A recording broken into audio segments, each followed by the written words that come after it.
Assalamualaikum warahmatullahi wabarakatuh. Hello Rangers, perkenalkan saya Raihan Futurahman dari kelompok 69 HDD Bakti Undan 2023. Saya berasal dari Fakultas Teknik dari jurusan Teknik Mesin. Baiklah, pada video kali ini saya akan menjelaskan dampak AI dalam bidang pendidikan. Sebelum masuk dalam pertanyaannya, saya akan menjelaskan sedikit tentang AI. AI adalah program komputer yang dirancang untuk meniru kecerdasan manusia, termasuk kemampuan pengambilan keputusan, logika, dan karakteristik kecerdasan lainnya. Apa dampak positif dan negatif AI dalam bidang pendidikan? Dampak positif AI dalam bidang pendidikan, 1. Bisa menyimpan data yang tidak terbatas. Hal ini memungkinkan Anda bisa menjalankan sesuatu program yang kompleks dengan lebih baik dan aman. Misalnya, manajemen database sekolah. 2. Memiliki kecepatan dan keakuratan dalam mengerjakan tugasnya.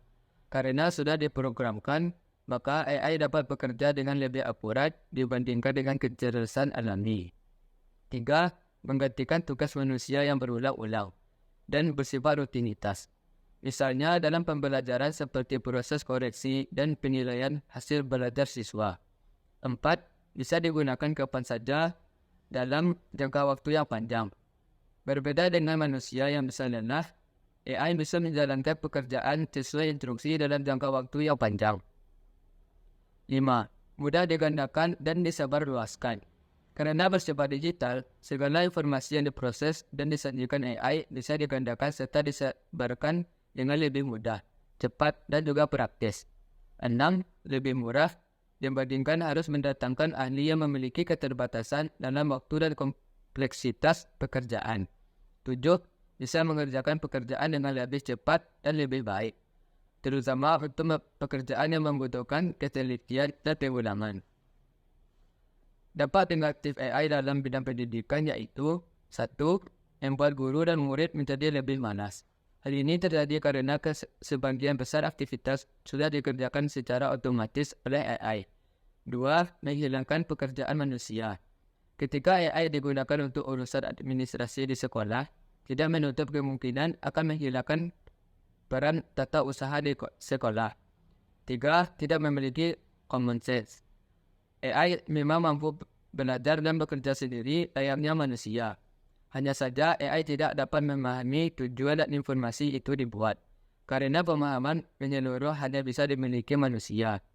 4. Bekerja sesuai instruksi. AI akan bekerja sesuai pengaturan program yang dibuat, sehingga AI akan bekerja sesuai data dan instruksi yang sudah dimasukkan untuk tugas spesifik. AI tidak bisa berfungsi menjalankan tugas lain di luar yang diprogramkan. 5. AI masih kalah untuk memprosesan informasi yang bersifat vertikal dan membutuhkan sense dan kompleks. AI sampai saat ini hanya mampu bekerja secara paralel untuk tugas-tugas yang sifatnya rutinitas atau berulang-ulang. Sekalipun dapat belajar sendiri, tetapi AI akan bekerja secara spesifik sesuai input dan data yang diprogramkan. 6. Risiko tinggi dibobol. Ia memiliki data dan informasi tersimpan secara digital dan online. Hal ini membuat informasi penting sangat mungkin diretas oleh orang-orang lain yang tidak bertanggung jawab dan merugikan pihak Anda. 7. Pasti akan rusak. Segala sesuatu yang dibuat manusia merupakan teknologi dan mesin sesuatu pasti akan rusak. Apa penyebab penyalahgunaan AI terhadap pendidikan? Penggunaan AI yang mudah membuat risiko penyalahgunaannya semakin besar karena semua data tersimpan secara digital dan online di AI sehingga sangat membuka peluang bagi tangan-tangan jahat yang ingin meretasnya. Untuk itu harus lebih waspada dan berhati-hati terhadap data kita. Bagaimana kita agar terhindar dari pendapat negatif penggunaan AI terhadap pendidikan? 1. Pengembangan etika kecerdasan buatan. Perlu dibuat panduan etika yang jelas untuk memastikan bahwa kecerdasan buatan diimplementasikan secara etis dan tidak menimbulkan dampak negatif pada manusia atau lingkungan. 2. Keterampilan teknologi.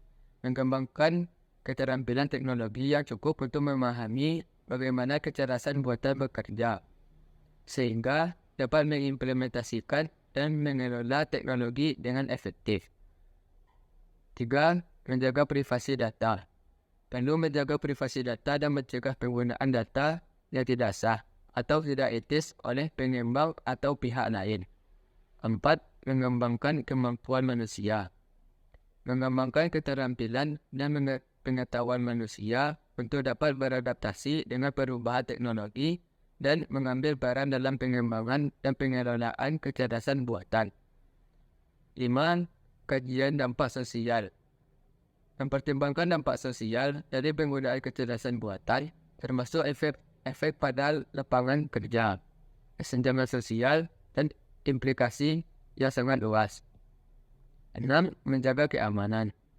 Meningkatkan keamanan kecerdasan buatan untuk mencegah serangan yang menyalahgunakan oleh pihak tidak bertanggung jawab. Teknologi AI sepatutnya dimanfaatkan secara optimal sesuai dengan kapasitas dan fungsinya. Tetapi di sisi lain, peran guru harus tetap diprioritaskan sehingga nilai-nilai humanis dan afeksi dalam sebuah proses pendidikan bisa terus langgeng dan terjaga sesuai esensi dari pendidikan itu sendiri, yaitu memanusiakan manusia. Demikian penjelasan saya mengenai dampak AI dalam bidang pendidikan. Sekian, terima kasih. Assalamualaikum warahmatullahi wabarakatuh.